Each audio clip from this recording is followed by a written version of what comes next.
In the not-too-distant future, humanity's fascination with weaponry culminated in the construction of the most massive and deadly arsenal ever conceived. This era of unprecedented militarization was marked by the unveiling of the Omega Array, a colossal space station orbiting Earth, bristling with an array of planet-killing weaponry. The Omega Array represented the pinnacle of human engineering, a testament to mankind's ability to harness the raw power of the universe. Admiral Nathaniel Huxley, the mastermind behind the Omega Array, stood in the observation deck, gazing out at the Earth below.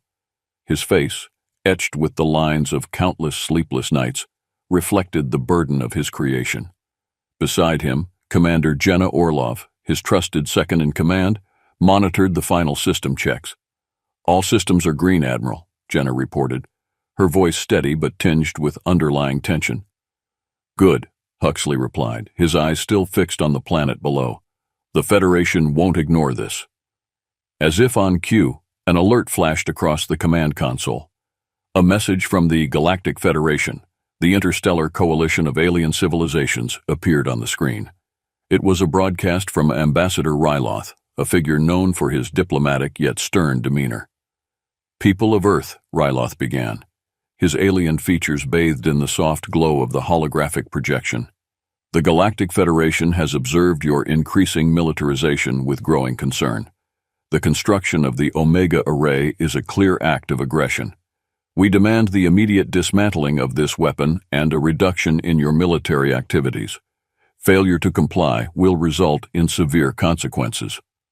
The room fell silent as the message ended. Huxley turned to his officers, his expression resolute. "Prepare our response," he commanded. "We will not be intimidated." On the other side of the galaxy, the Galactic Federation's council convened in a vast, ornate chamber. Representatives from various alien species gathered, their faces reflecting a mix of anger and apprehension. High Commander Zahra, a seasoned warrior with a deep sense of honor, spoke first. "Earth's defiance cannot go unchallenged," Zahra declared, his voice resonating through the chamber. "They have built a weapon capable of annihilating entire worlds. We must act now before it is too late." The council members murmured in agreement.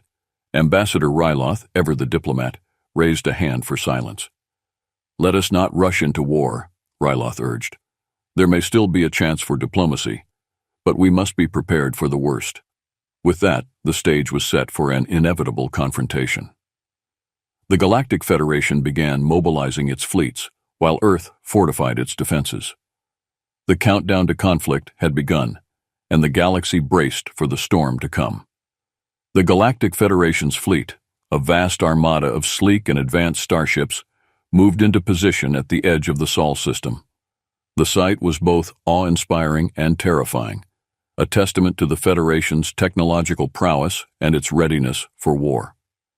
On board the flagship, the Seraphim, High Commander Zahra reviewed the battle plans with his senior officers. "We will give them one final chance to surrender," Zahra stated, his tone leaving no room for doubt. "But if they refuse, we will show no mercy." Back on Earth, the Terran Republic's leaders gathered in the war room, a high-tech command center buried deep beneath the surface. President Eleanor Hayes, a steely-eyed leader known for her unwavering resolve, addressed her advisors. "The Federation's fleet has arrived," she announced, her voice carrying the weight of the situation. "They've issued an ultimatum: dismantle the Omega Array or face their full military might." General Marcus Thorne, a battle-hardened veteran, slammed his fist on the table. "We can't back down now. To do so would show weakness." President Hayes nodded. "Agreed. But we must also consider the cost. If we go to war, billions could die." As the leaders debated, a holographic image of Ambassador Ryloth appeared in the center of the room. "People of Earth," Ryloth began, his tone measured and calm, "this is your final warning. Dismantle the Omega Array and reduce your military activities, or the Galactic Federation will be forced to take action." President Hayes stepped forward, her expression defiant. "Ambassador Ryloth, we will not be bullied into submission. The Omega Array is our sovereign right to protect ourselves." Ryloth sighed, his features betraying a mix of sadness and resolve. Then you leave us no choice. The Federation will act to ensure the safety of the galaxy. With that, the hologram flickered and disappeared, leaving the room in tense silence. President Hayes turned to General Thorne. "Prepare our defenses," she ordered. "We must be ready for anything." The Galactic Federation's fleet began its advance towards Earth, a formidable force of warships and fighters. On board the Seraphim, High Commander Za'ara gave the order to initiate the blockade. "All units maintain formation," Za'ara commanded. "We must cut off their supply lines and weaken their defenses before the final assault." As the Federation's ships moved into position, Earth's defense fleet, led by Captain Jenna Orlov aboard the TSS Valkyrie, prepared to intercept. The tension in the air was palpable, the calm before the storm. Captain Orlov, a seasoned officer with a reputation for tactical brilliance, addressed her crew. "This is it, people. We hold the line here at all costs. The fate of Earth depends on us." The first shots were fired, marking the beginning of a brutal and relentless conflict. The Battle of Saul had begun, and both sides braced for the horrors of war. As the war raged on, the true cost of humanity's obsession with weaponry became painfully clear. The galaxy watched in horror as entire worlds were ravaged and countless lives were lost. Amidst the chaos, heroes would rise, alliances would be tested, and the future of humanity and the Galactic Federation would hang in the balance. Captain Jenna Orlov, commanding the TSS Valkyrie, stood on the bridge, her eyes fixed on the tactical display. The Galactic Federation's fleet loomed on the screen, an imposing presence that dwarfed Earth's defensive forces. Her crew moved with practiced efficiency, preparing for the imminent clash. "Captain, all systems are ready," reported Lieutenant Marcus Lee, the Valkyrie's chief engineer. "Shields at maximum, weapons primed." "Thank you, Marcus," Jenna replied, her voice calm despite the tension. "All hands, brace for impact. The Federation's fleet is moving into range." The first volley of plasma torpedoes streaked through space, blazing a path toward the Valkyrie. Jenna watched as the ship's shields flared, absorbing the impact. She turned to her weapons officer, Lieutenant Sarah Chen. "Return fire, Lieutenant. Target their lead cruiser." "Aye, Captain," Sarah responded, her fingers dancing over the controls. The Valkyrie's railguns roared to life, sending kinetic projectiles hurtling toward the enemy. On the bridge of the Seraphim, High Commander Za'ara observed the battle with a mixture of admiration and resolve. Earth's forces were putting up a fierce resistance, their ships maneuvering with surprising agility. "Impressive," Za'ara murmured to his second-in-command, Commander Thalkor. "But they cannot hold out forever. Deploy the interceptors and focus on their flanking vessels." "Yes, High Commander," Thalkor replied, issuing the orders. The Federation's sleek interceptors launched from their carriers, darting toward the Valkyrie and her escorts. As the battle intensified, the Valkyrie found itself surrounded. Captain Orlov's strategic mind raced, seeking a way to break the encirclement. "Helm, execute evasive pattern Delta," she ordered. "Engage afterburners and prepare for close-quarters combat." The Valkyrie surged forward, weaving through the enemy formation with breathtaking speed. Her weapons fired in all directions, creating a dazzling display of light and destruction. Jenna's heart pounded as she directed the ship's movements, her crew responding with flawless coordination. Meanwhile, on the surface of Titan, General Marcus Thorne and his ground forces prepared for an anticipated Federation landing. The icy moon's rugged terrain provided natural defenses, but Thorne knew it wouldn't be enough. "Set up defensive perimeters around the research outposts," Thorne commanded. "We need to hold them off long enough for our fleet to regroup." Colonel Eric Voss, Thorne's right-hand man, nodded. "Understood, General. Our soldiers are ready." As the Federation's dropships descended through the thin atmosphere, Thorne steeled himself for the fight ahead. The siege of Titan would test the limits of human endurance and ingenuity, a brutal struggle for survival in the unforgiving cold. Back in orbit, the Valkyrie continued to dance through the battlefield, but the Federation's numbers were taking their toll. Captain Orlov knew they couldn't hold out much longer without reinforcements. "Status report, Lieutenant Lee," she called out, her voice strained but determined. "Shields at 40%, Captain. Hull integrity compromised in multiple sections," Marcus replied, his tone grim. Jenna clenched her fists. We need to buy more time. All ships, form up on the Valkyrie. We're making a break for Titan. The remnants of Earth's fleet rallied around the Valkyrie, their combined firepower creating a temporary reprieve from the onslaught. As they made their desperate dash toward Titan, Jenna prayed they could hold out long enough for Dr. Elisa Kim's breakthrough to turn the tide of the war. The barren, icy landscape of Titan provided a stark contrast to the fiery conflict unfolding above. General Marcus Thorne surveyed the terrain from his command post, his breath visible in the frigid air. The outposts scattered across the moon were vital research facilities, now hastily converted into fortresses. "Colonel Voss, status on the defenses?" Thorne inquired, his eyes never leaving the horizon. "Perimeters are secure, sir," Voss replied. "Our troops are dug in, and we've set up anti-aircraft batteries around the key installations." Thorne nodded. "Good. We'll need every advantage we can get. The Federation won't hold back."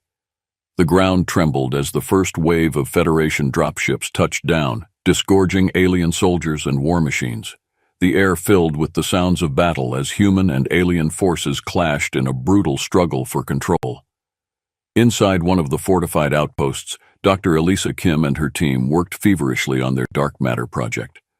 The lab was a flurry of activity, with scientists and engineers collaborating under immense pressure. "We're close, but we need more time," Elisa muttered, her fingers flying over a control panel. "If we can stabilize the containment field, we can create a weapon that will make the Omega Array look like a child's toy." Her assistant, Dr. Rahul Peter, glanced nervously at the data. "Time is something we don't have much of, Elisa. The Federation's troops are getting closer." Elisa's eyes flashed with determination. "Then we'll have to work faster. Failure is not an option." On the front lines, General Thorne and his soldiers fought with a tenacity born of desperation. The Federation's advanced weaponry and tactics were formidable, but Earth's defenders were equally determined. Explosions rocked the battlefield as the two sides exchanged relentless fire. Thorne spotted a group of Federation soldiers advancing on a critical position. "Voss, take your squad and reinforce the eastern flank. We can't let them break through." Voss saluted and led his men into the fray, their movements precise and disciplined. The battle for Titan raged on, each side gaining and losing ground in a deadly dance. Above the moon, the Valkyrie and the remnants of Earth's fleet arrived, providing much-needed support. Captain Orlov's voice crackled over the comms. "General Thorne, this is Captain Orlov. We're in position and ready to assist. What's your status?" "Glad to have you, Captain," Thorne replied. "We're holding for now, but it's getting rough down here. Any chance you can give us some air support?" "On it," Jenna responded. "All fighters, form up and engage enemy ground forces. We need to take the pressure off our troops."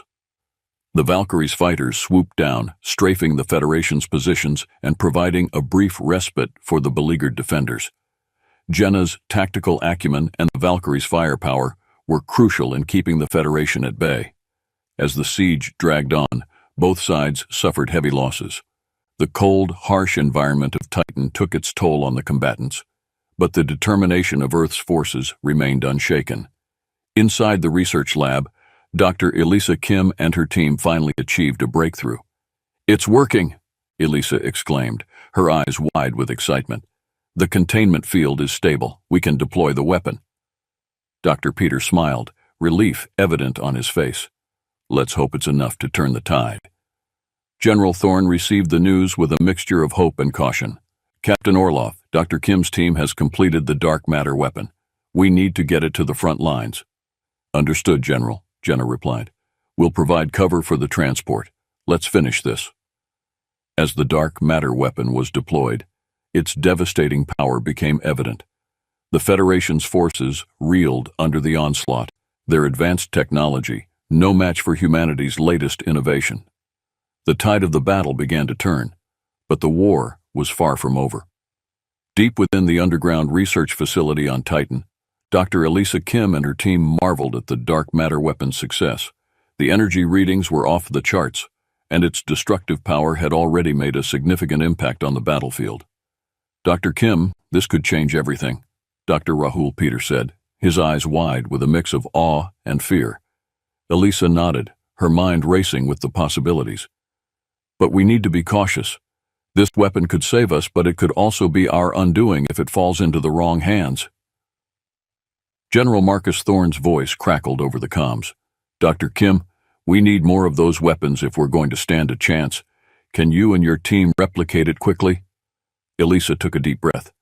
We'll do our best, General, but it will take time. This technology is incredibly volatile. Understood. Time is a luxury we don't have, but we'll do what we can to buy it for you, Thorne replied. Keep me updated on your progress. In orbit above Titan, the TSS Valkyrie continued to lead the defense of Earth's forces. Captain Jenna Orlov, her eyes locked on the tactical display, noticed a sudden shift in the Federation's tactics. Captain, the enemy is regrouping, Lieutenant Sarah Chen reported. It looks like they're preparing for a concentrated assault on our position. Jenna's mind raced. They're trying to overwhelm us before we can deploy more dark matter weapons. We can't let that happen. Lieutenant Lee, how are our shields holding up? Shields are at 60%, Captain, but they're taking a beating, Marcus Lee responded. We can't sustain this level of firepower for much longer. Jenna's expression hardened. All ships, focus your fire on the enemy's lead cruiser. We need to break their formation.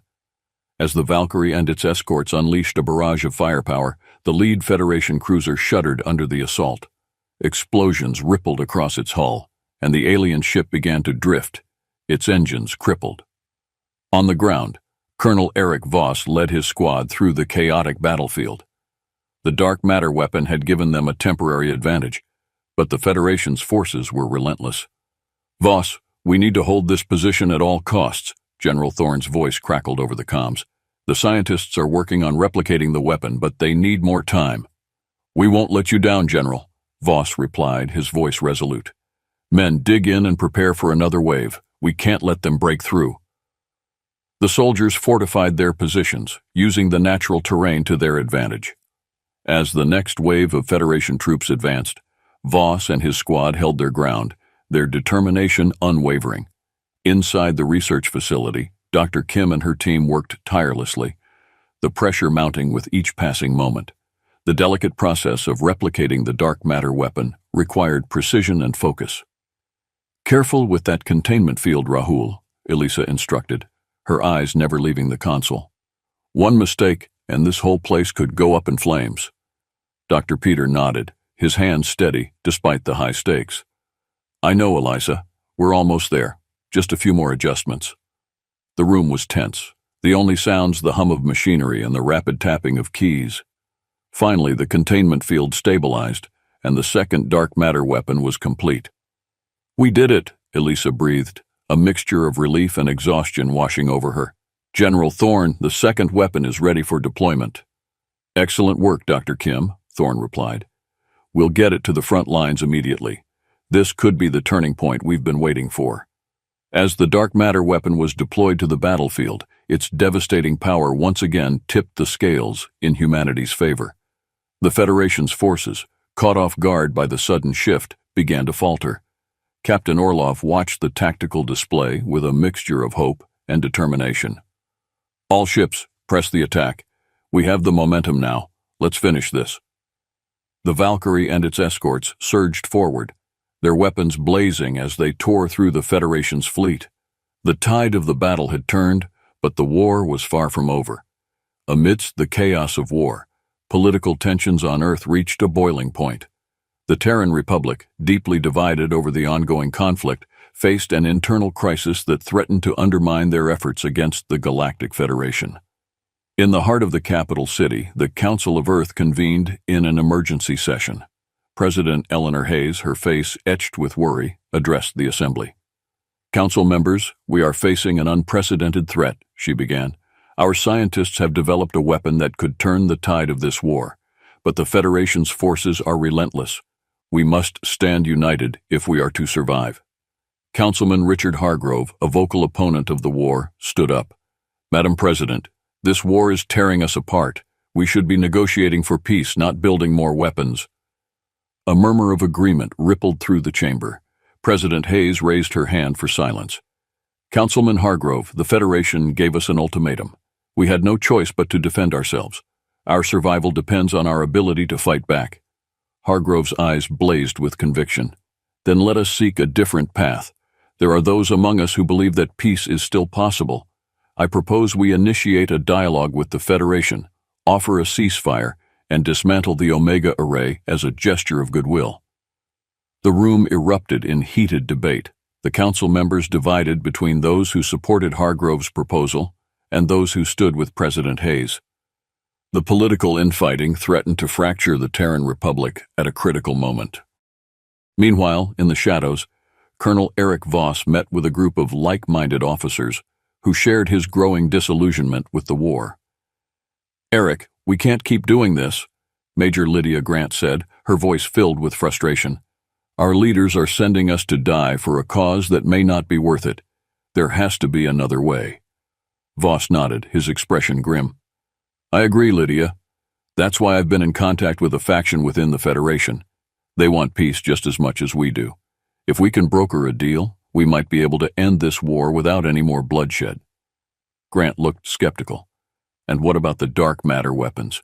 Do you really think the Federation will just let us keep them?" Voss shook his head. "No, but we can negotiate terms. If we can convince our leaders to dismantle the Omega Array and agree to a mutual disarmament, we might have a chance." Their conversation was interrupted by a sudden explosion. The facility shook as alarms blared and the lights flickered. Voss's comm unit crackled to life with General Thorne's urgent voice. "Colonel Voss, report to the command center immediately. We're under attack." As Voss and Grant rushed to the command center, the scale of the betrayal became clear. A faction within Earth's own forces had sabotaged the defenses, allowing Federation troops to breach the perimeter. General Thorne, his face a mask of fury, confronted Voss. "What the hell is going on, Colonel? How did they get through our defenses?" Voss met Thorne's gaze, his expression hardening. "Sir, there's a faction within our own ranks that wants peace. They believe this war is unjust and are willing to do whatever it takes to stop it." Thorne's eyes narrowed. "And you're one of them?" Voss hesitated for a moment before nodding. "Yes, sir. But this attack wasn't part of the plan. We wanted to negotiate, not sabotage." Thorne clenched his fists. "Negotiation? While we're being slaughtered? You've put us all at risk, Colonel. Get your men and secure the perimeter. We'll deal with this later." As the battle raged on, the lines between friend and foe blurred. The Federation's forces, aided by the saboteurs, pressed their advantage. Earth's defenders, now fighting on two fronts, struggled to hold their ground. In the chaos, Captain Jenna Orlov received a distress signal from the surface. "General Thorne, this is Valkyrie. We're detecting multiple breaches in your perimeter. Do you need support?" "Negative, Valkyrie," Thorne replied, his voice strained. "Focus on the Federation's fleet. We can handle things down here." Jenna's heart sank as she realized the full extent of the situation. The war was spiraling out of control, and the betrayal from within threatened to undo everything they had fought for. As the dark matter weapon's power was unleashed once more, the battlefield became a maelstrom of destruction. The cost of humanity's obsession with weaponry was becoming painfully clear, and the path to victory seemed more uncertain than ever. While humanity grappled with its internal conflicts and the relentless assault of the Galactic Federation, a parallel struggle unfolded within the Federation's ranks. The Galactic Council, a body of representatives from various alien species, was as divided as their human counterparts. High Commander Zara, a seasoned warrior of the Zorani race, stood before the council, his presence commanding the room. The council chamber, an awe-inspiring structure of glass and luminescent crystals, buzzed with tension. "We cannot allow Earth to continue its aggressive militarization," Zara declared, his voice echoing through the chamber. "The Omega Array and their dark matter weapons are a threat to the entire galaxy." Ambassador Ryloth, the voice of reason and diplomacy, interjected. "And yet, High Commander, the cost of this war has been staggering. Countless lives lost on both sides. We must consider the possibility of peace." The debate raged on, with factions within the council arguing for continued military action, while others pushed for diplomatic solutions. Among them was Counselor Vera, a representative of the Thalasians, a water-dwelling species known for their pacifist ideals. "We must find a way to end this conflict without further bloodshed," Vera urged. Our intelligence reports indicate that there are elements within Earth's government seeking peace. We should reach out to them. Zara's eyes narrowed. And if they refuse, if they continue to wield their destructive weapons, we cannot afford to be naive, Counselor Vera. The safety of our worlds is at stake. As the council deliberated, High Commander Zara received a private message from one of his trusted officers, Lieutenant Kale. The message was brief but urgent, evidence of a potential coup within Earth's ranks, led by Colonel Eric Voss. Zara's mind raced as he considered the implications. A faction within the Terran Republic seeking peace could be the leverage the Federation needed to bring about a ceasefire. He decided to act swiftly. Lieutenant Kale, prepare a stealth team, Zara ordered. We will make contact with Colonel Voss and see if we can use this to our advantage. Back on Earth, the political situation grew increasingly unstable. President Eleanor Hayes faced mounting pressure from both the military and peace factions within the council. The discovery of the sabotage on Titan had only deepened the divide. In a secure meeting room, President Hayes confronted Councilman Richard Hargrove and his supporters. Your actions have jeopardized our entire defense strategy, Councilman. We cannot afford this kind of infighting. Hargrove remained defiant. Madam President, continuing this war will lead to our destruction. We must explore every avenue for peace, even if it means negotiating with the Federation directly. Before the argument could escalate further, an urgent message from General Thorne interrupted. Madam President, we have a situation on Titan. A Federation envoy has arrived under a flag of truce. They claim to have information that could change the course of the war. High Commander Zara and his stealth team, accompanied by Lieutenant Kale, arrived at the agreed meeting point on Titan. The cold, desolate landscape provided an eerie backdrop for the high-stakes negotiations. Colonel Eric Voss, flanked by a small group of his loyal officers, stepped forward. High Commander Zara, I am Colonel Eric Voss of the Terran Republic. I believe we share a common goal, ending this war.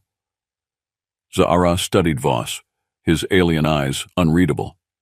You speak of peace, Colonel, but your people have shown nothing but aggression. Why should we trust you? Voss took a deep breath. Because we are not all united in this war. There are those of us who believe in a different path.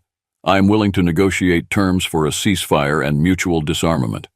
We can start by dismantling the Omega Array. Zara's expression softened slightly. And the dark matter weapons? They are too dangerous for either side to wield, Voss admitted. We will work together to neutralize them, but we need assurances that the Federation will honor this truce. The two leaders stood in silence for a moment, the weight of their decisions pressing heavily upon them. Finally, Zara extended his hand, a gesture of trust.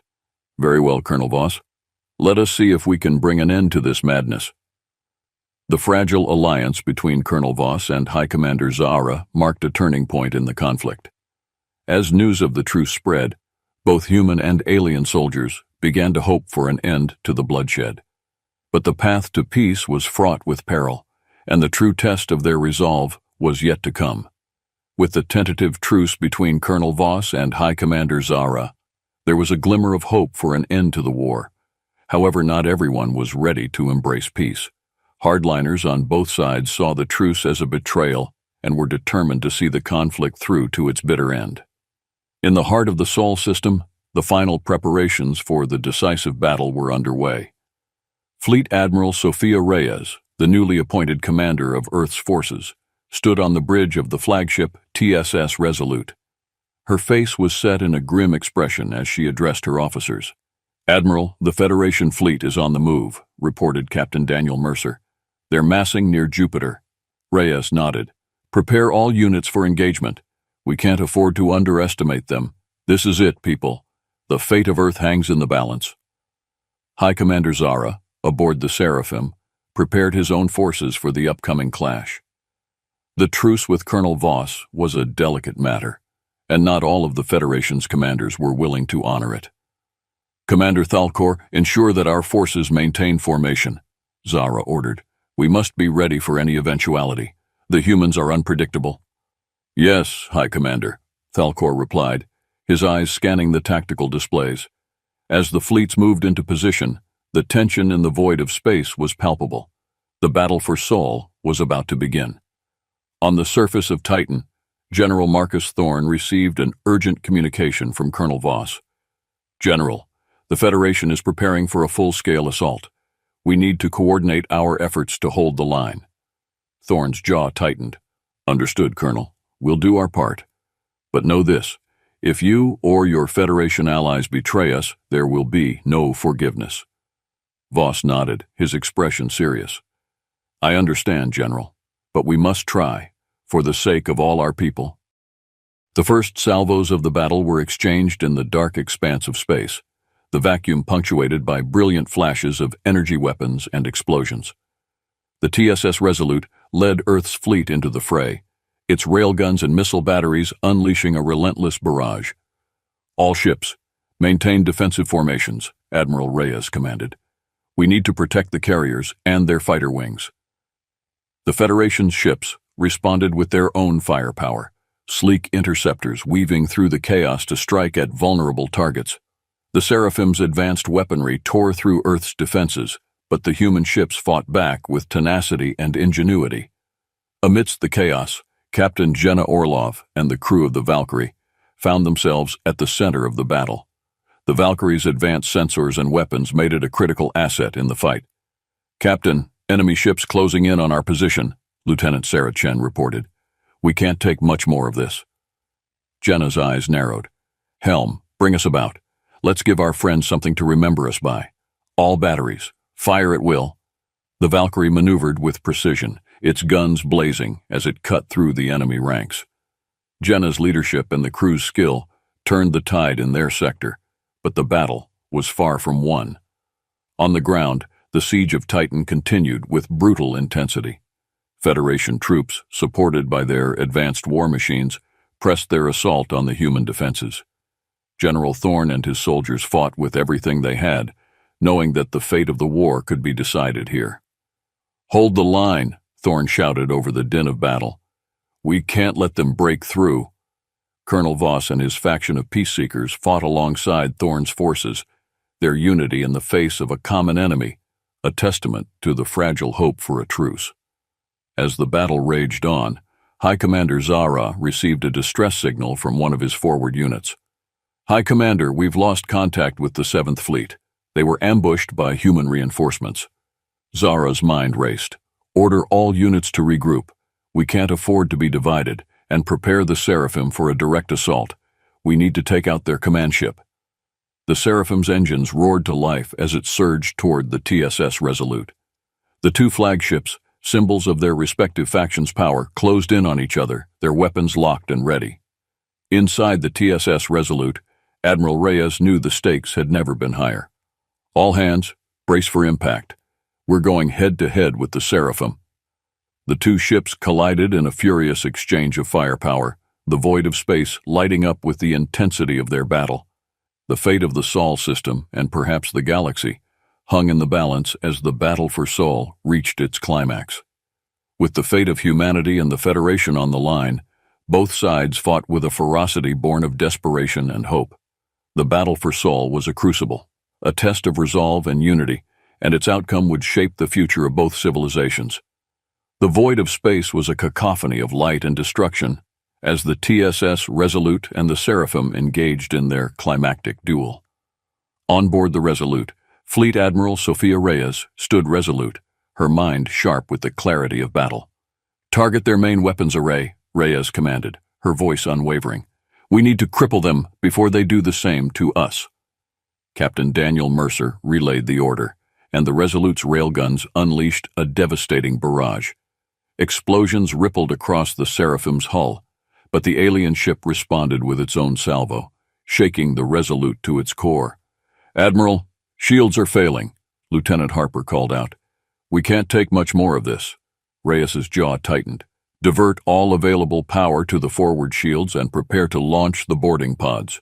If we can't beat them from here, we'll take the fight to their ship." High Commander Zahara, aboard the Seraphim, felt the ship shudder under the relentless assault. He turned to Commander Thalkor, his eyes filled with determination. "Prepare for a counterattack," Zahara ordered, And get me a direct line to the human flagship. I want to speak with their commander." Moments later, a holographic image of Admiral Reyes appeared before Zara. The two leaders locked eyes, each recognizing the gravity of the moment. "Admiral Reyes," Zara began, his tone measured, "this battle serves no purpose but to prolong our suffering. Let us end this senseless conflict." Reyes's eyes narrowed. "And what do you propose, High Commander? Surrender?" Zara shook his head. "A truce.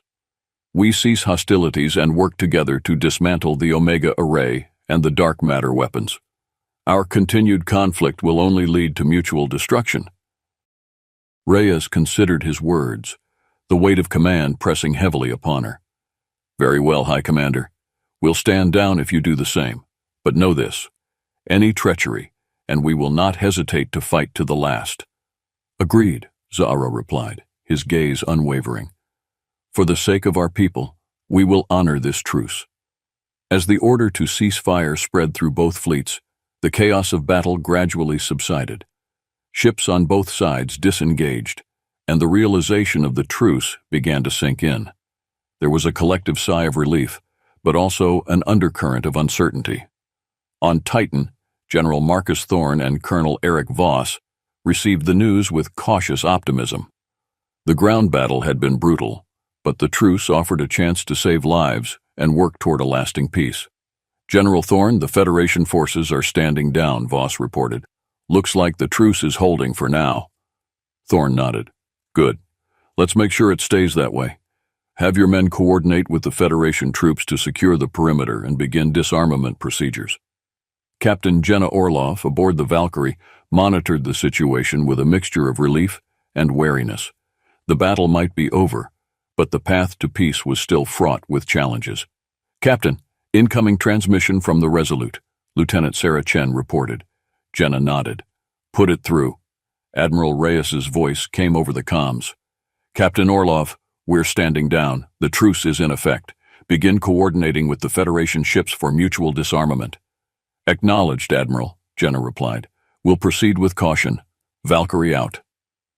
As the crew of the Valkyrie began their new mission, Jenna couldn't shake the feeling that the hardest part was yet to come. The battle for peace would require as much courage and resolve as the war itself. With the truce in effect, both human and Federation forces began the arduous process of disarmament and rebuilding.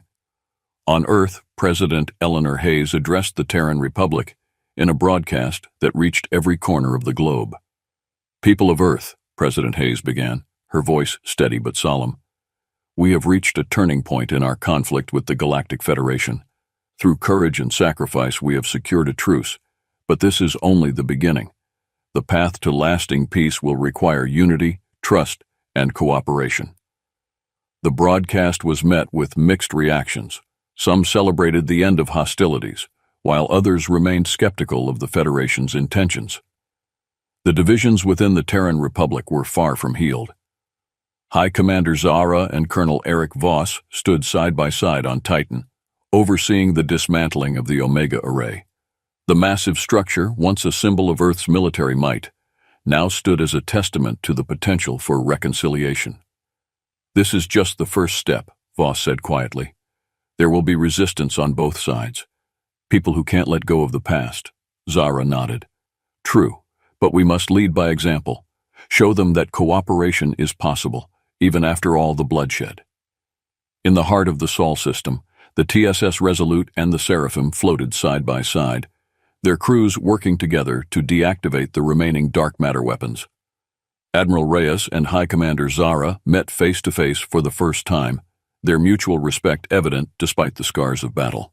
"Admiral Reyes," Zara greeted, extending his hand. "A pleasure to meet you under less hostile circumstances." Reyes shook his hand firmly. "High Commander Zara, let's hope this is the beginning of a new era for both our peoples." Captain Jenna Orlov and her crew aboard the Valkyrie played a crucial role in facilitating communication and trust between the two sides.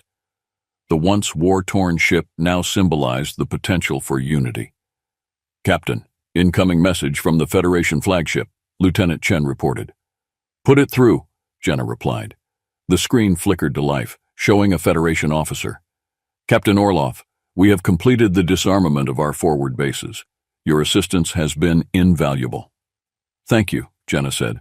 We look forward to continuing our work together. Valkyrie out. On Earth, Dr. Elisa Kim and her team turned their attention from weapon development to rebuilding.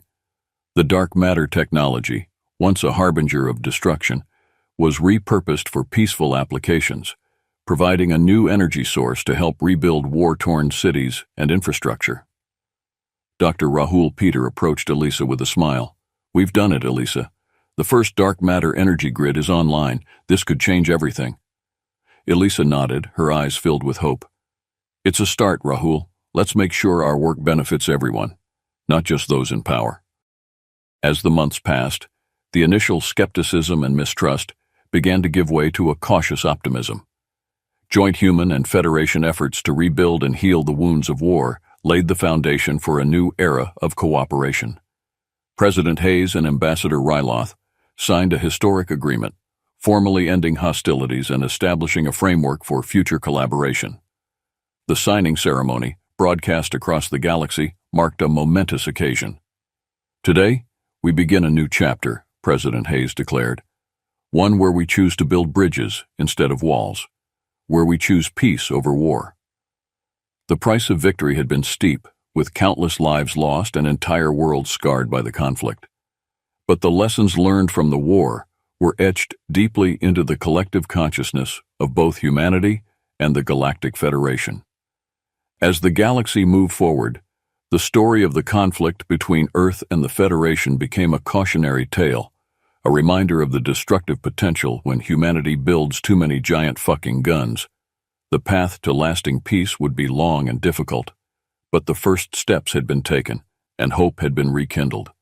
In the end, it was not the might of weapons, but the strength of unity and the courage to change that would determine the future of both civilizations.